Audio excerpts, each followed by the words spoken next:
Hi all, welcome back. അപ്പോൾ ഇന്നത്തെ നമ്മുടെ റെസിപ്പി കുട്ടികൾക്കൊക്കെ കൂടുതൽ ഇഷ്ടമുള്ള നമ്മുടെ ക്രീം ബണ്ണിൻ്റെ റെസിപ്പിയാണ് കേട്ടോ. ബേക്കറിയിൽ നിന്നൊക്കെ കിട്ടുന്നതിനേക്കാൾ രുചിയിൽ നമുക്ക് ക്രീം ബണ്ണ് ഈസി ആയിട്ട് വീട്ടിലുണ്ടാക്കിയെടുക്കാം.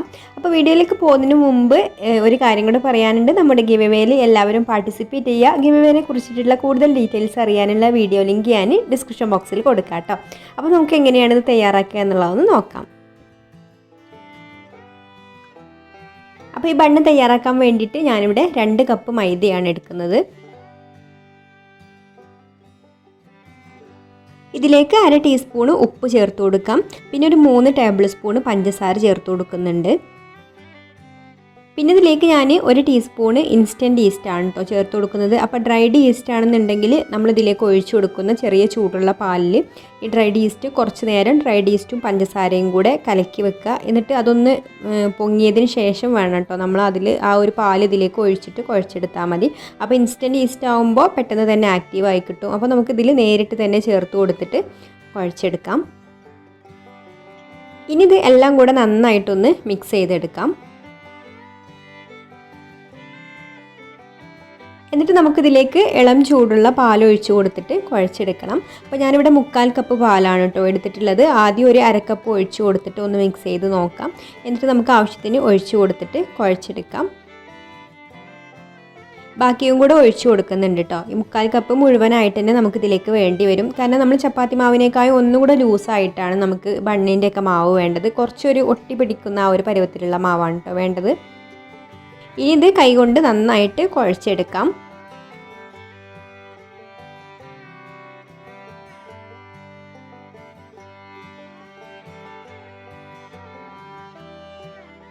അപ്പോൾ കുഴച്ചെടുക്കുമ്പോൾ നമ്മളിതുപോലെ സ്റ്റിക്കി ആയിട്ട് വന്നിട്ടില്ലെങ്കിൽ മാവ് ടൈറ്റ് ആണെന്നുണ്ടെങ്കിൽ ആ ഒരു സമയത്ത് പാലും കൂടെ ചേർത്ത് കൊടുത്തിട്ട് കുഴച്ചെടുക്കണം കേട്ടോ. കുറച്ചൊരു ലൂസായിട്ട് വേണം കുഴച്ചെടുക്കാൻ. എന്നാലേ ഉള്ളൂ നമ്മുടെ മാവ് നന്നായിട്ട് പൊങ്ങി വരുള്ളൂ. അതുപോലെ ബണ്ണ് നല്ല സോഫ്റ്റായി കിട്ടുമല്ലോ.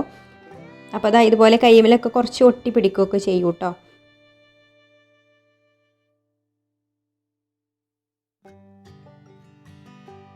കുറച്ച് കൂടുതൽ സമയം തന്നെ ഒന്ന് നന്നായിട്ട് കുഴച്ചെടുക്കുക കേട്ടോ. ഇപ്പോൾ ഞാനിവിടെ ഇത് നന്നായിട്ടൊന്ന് കുഴച്ചെടുത്തിട്ടുണ്ട്. ഇനി നമുക്കിതിലേക്ക് ഒരു 2 ടീസ്പൂൺ നെയ്യും കൂടെ ചേർത്ത് കൊടുത്തിട്ട് കുഴച്ചെടുക്കാം. അപ്പോൾ നെയ്യും കൂടെ ചേർത്തിട്ട് ഇതുപോലെ കുഴച്ചെടുക്കുമ്പോൾ പിന്നെ നമ്മൾ കൈമേലൊന്നും ഒട്ടി പിടിക്കില്ല കേട്ടോ.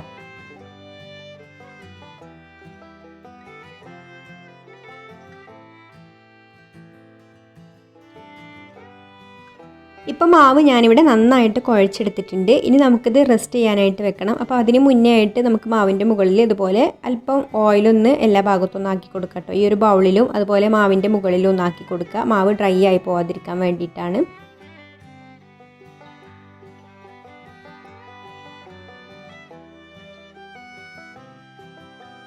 എന്നിട്ട് എയറൊന്നും കടക്കാത്ത രീതിയിൽ ഇതുപോലെ ഒരു ക്ലീൻ റാപ്പ് വെച്ചിട്ടോ അല്ലെങ്കിൽ നന്നായിട്ട് ടൈറ്റ് ആയിട്ടുള്ള എന്തെങ്കിലും ഒരു അടപ്പ് വെച്ചിട്ടോ അടച്ചു വെച്ച് ഒന്ന് റെസ്റ്റ് ചെയ്യാനായിട്ട് മാറ്റി വെക്കാം. റെസ്റ്റ് ചെയ്യാൻ ഇത് പൊങ്ങാനെടുക്കുന്ന സമയം എന്ന് പറഞ്ഞാൽ നമ്മുടെ കാലാവസ്ഥക്ക് അനുസരിച്ചാണ് കേട്ടോ. ചൂടുള്ള സമയമൊക്കെ ആണെങ്കിൽ 1 മണിക്കൂർ കൊണ്ട് തന്നെ പൊങ്ങി കിട്ടും. തണുപ്പുള്ള നമ്മുടെ ഇപ്പോഴത്തെ ഈ ഒരു കാലാവസ്ഥയിലാണെങ്കിൽ 1.5-2 മണിക്കൂർ വരെയൊക്കെ ആവും കേട്ടോ ഇത് നന്നായിട്ട് പൊങ്ങി കിട്ടാൻ വേണ്ടിയിട്ട്. അപ്പോൾ നമ്മുടെ മാവ് ഇവിടെ നന്നായിട്ട് പൊങ്ങി വന്നിട്ടുണ്ട്. അപ്പോൾ സമയം വെച്ചത് ഞാനിപ്പോൾ ഒരു 1.25 മണിക്കൂറൊക്കെ ആയിട്ടുണ്ട് കേട്ടോ കുഴച്ച് വെച്ചിട്ട്. അപ്പോൾ ഈ ഒരു കാലാവസ്ഥ കൊണ്ടാണ് കുറച്ച് സമയം വൈകുന്നത്. ഇനി നമുക്ക് ഈ മാവ് ഇതുപോലെ ഒന്നും കൂടി കുഴച്ചെടുക്കണം.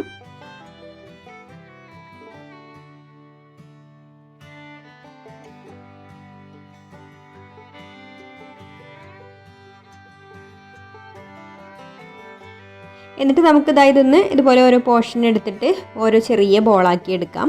അപ്പോൾ ഒരുപാട് വലുതാക്കി എടുക്കണ്ട കേട്ടോ. കാരണം ഇത് നമ്മൾ ബേക്ക് ചെയ്യുകയല്ല ചെയ്യുന്നത്, ഫ്രൈ ചെയ്തെടുക്കുകയാണ്. അപ്പോൾ വെന്ത് കിട്ടാൻ കുറച്ച് താമസമായിരിക്കും. അപ്പോൾ ഈ ഒരു വലിപ്പത്തിലുള്ള ബോളാക്കി എടുത്താൽ മതി.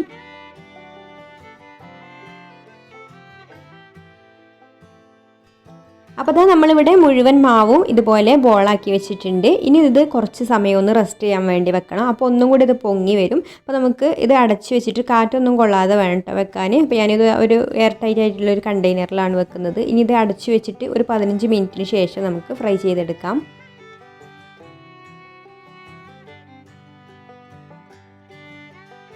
അപ്പോഴേക്കും നമുക്ക് ഇതിലേക്ക് ഫില്ല് ചെയ്യാൻ വേണ്ട ബട്ടർ ക്രീം തയ്യാറാക്കാം. അപ്പോൾ ഞാനിവിടെ ഒരു 100 ഗ്രാം ബട്ടർ എടുത്തിട്ടുണ്ട് കേട്ടോ. അതിലേക്ക് നമുക്ക് പൊടിച്ച പഞ്ചസാരയും കൂടി ചേർത്ത് കൊടുത്തിട്ട് ബീറ്റ് ചെയ്തെടുക്കണം. അപ്പോൾ ആദ്യം നമുക്ക് ബട്ടർ ഒന്ന് ബീറ്റ് ചെയ്ത് സോഫ്റ്റ് ആക്കി എടുക്കാം. എന്നിട്ട് നമുക്ക് ആവശ്യത്തിന് പഞ്ചസാര പൊടിച്ചത് ചേർത്ത് കൊടുത്തിട്ട് നന്നായിട്ട് ബീറ്റ് ചെയ്തെടുക്കുക. നല്ല ക്രീമി ആയിട്ട് വരണം കേട്ടോ.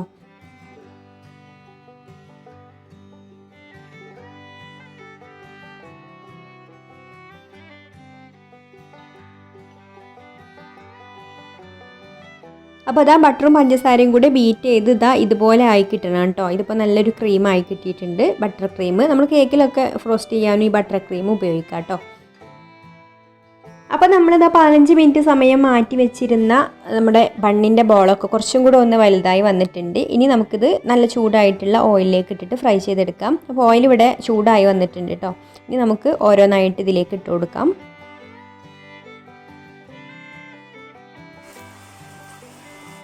അപ്പോൾ ഇടുന്ന സമയത്ത് ഓയിൽ നന്നായിട്ട് ചൂടുണ്ടായിരിക്കണം. പിന്നെ ലോ ഫ്ലെയിമിൽ ഇട്ടിട്ട് വേണം കേട്ടോ ഇത് ഫ്രൈ ചെയ്തെടുക്കാൻ. അല്ലെങ്കിൽ പെട്ടെന്ന് തന്നെ ഇതിൻ്റെ പുറം ഭാഗമൊക്കെ കളറ് മാറിപ്പോവും, അകത്ത് വേവില്ല.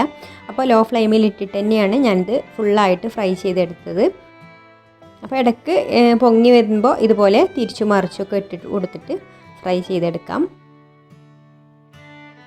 അപ്പോൾ ലോ ഫ്ലെയിമിലിട്ടിട്ട് ഫ്രൈ ചെയ്തെടുക്കുമ്പോൾ കുറച്ച് സമയം വേണം കേട്ടോ ഇതായി കിട്ടാൻ. പിന്നെ ഇതിൻ്റെ ഉള്ളൊക്കെ നന്നായിട്ട് വെന്ത് വരാനും ലോ ഫ്ലെയിമിലാണ് നല്ലത്.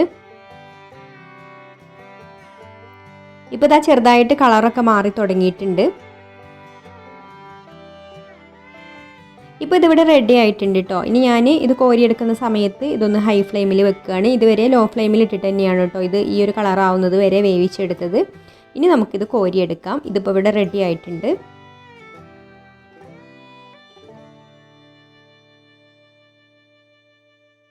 ഇനി ബാക്കിയുള്ളതും കൂടി നമുക്ക് ഇതുപോലെ തന്നെ പൊരിച്ചെടുക്കാം. അപ്പോൾ ഈ ഒരു സമയത്ത് ഹൈ ഫ്ലെയിമിലാണ് കേട്ടോ ഇരിക്കുന്നത്. ഇനി നമ്മൾ ഇതിട്ട് കൊടുത്തതിന് ശേഷം നമ്മൾ ലോ ഫ്ലെയിമിൽ വെക്കും. ഇട്ട് കൊടുത്ത ഉടനെ തന്നെ ഇത് മുകളിലേക്ക് പൊങ്ങി വരും കേട്ടോ. എന്നിട്ട് നമുക്ക് ലോ ഫ്ലെയിമിൽ ഇട്ടിട്ട് പൊരിച്ചെടുക്കാം. എന്നിട്ട് ഈ ഒരു കളറായി വരുമ്പോൾ നമുക്ക് ഹൈ ഫ്ലെയിമിൽ ഇട്ടിട്ട് കോരിയെടുക്കാം. അപ്പോൾ ഇതാ നമ്മളിവിടെ മുഴുവൻ ബണ്ണും ഇപ്പോൾ പൊരിച്ചെടുത്തിട്ടുണ്ട്. പൊരിച്ചെടുത്ത് നന്നായിട്ട് ചൂടാറിയിട്ടാണ് കേട്ടോ നമ്മളിതിൻ്റെ ഉള്ളിൽ ക്രീം വെക്കാൻ പാടുള്ളൂ. അല്ലെങ്കിൽ ബട്ടറൊക്കെ മെൽറ്റായി പോവും. അപ്പോൾ നമ്മൾ പുറമേ ചൂടാറി കഴിഞ്ഞാലും അകത്ത് ചൂടുണ്ടാവും കേട്ടോ. അപ്പോൾ അതും കൂടി നന്നായിട്ട് പോയതിന് ശേഷം മാത്രമേ ഉള്ളൂ ക്രീം ഫില്ല് ചെയ്യാൻ പാടുള്ളൂ. ഇപ്പോൾ ചെറുതായിട്ടൊന്ന് ചൂടാറിയിട്ടുള്ളൂ കേട്ടോ, ഫുള്ളായിട്ട് ചൂടാറിയിട്ടില്ല. അപ്പോൾ നമുക്ക് എല്ലാ ബണ്ണിനെയും ഇതുപോലെ ഒന്ന് മുറിച്ച് വെക്കാം. അപ്പോൾ പെട്ടെന്ന് ചൂടാറിക്കോളും.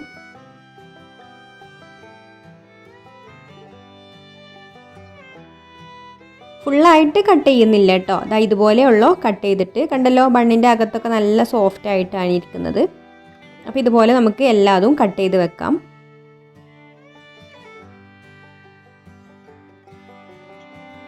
ഇതുപോലെ ചെറുതായിട്ട് ഒരു പല്ലുള്ള കത്തി ഉണ്ടല്ലോ, നമ്മൾ കേക്കൊക്കെ കട്ട് ചെയ്യുന്ന, കേക്കൊക്കെ ലെയർ ചെയ്യുന്ന കത്തിയാണിത്. ആ ഒരു കത്തി വെച്ചിട്ടാണ് കേട്ടോ നമ്മൾ ബണ്ണ് ഇതുപോലെ കട്ട് ചെയ്തെടുക്കുന്നത്. ഇനി നമുക്ക് ഇതിൻ്റെ ഉള്ളിൽ ക്രീം ഫില്ല് ചെയ്ത് കൊടുക്കാം.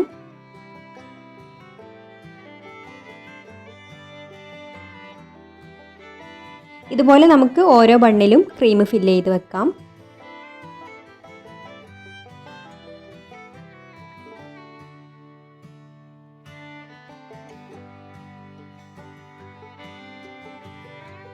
അപ്പോൾ അതാ നമ്മുടെ ക്രീം ബൺ ഇവിടെ റെഡി ആയിട്ടുണ്ട്. അപ്പോൾ എല്ലാവർക്കും ഈ ഒരു വീഡിയോ ഇഷ്ടമായിട്ടുണ്ടാവുമെന്ന് വിചാരിക്കുന്നു. ഇഷ്ടമായിട്ടുണ്ടെങ്കിൽ ഒന്ന് ലൈക്ക് ചെയ്യുക, ഷെയർ ചെയ്യുക, നിങ്ങളുടെ അഭിപ്രായങ്ങളൊക്കെ താഴെ കമൻറ്റ് ചെയ്യാം.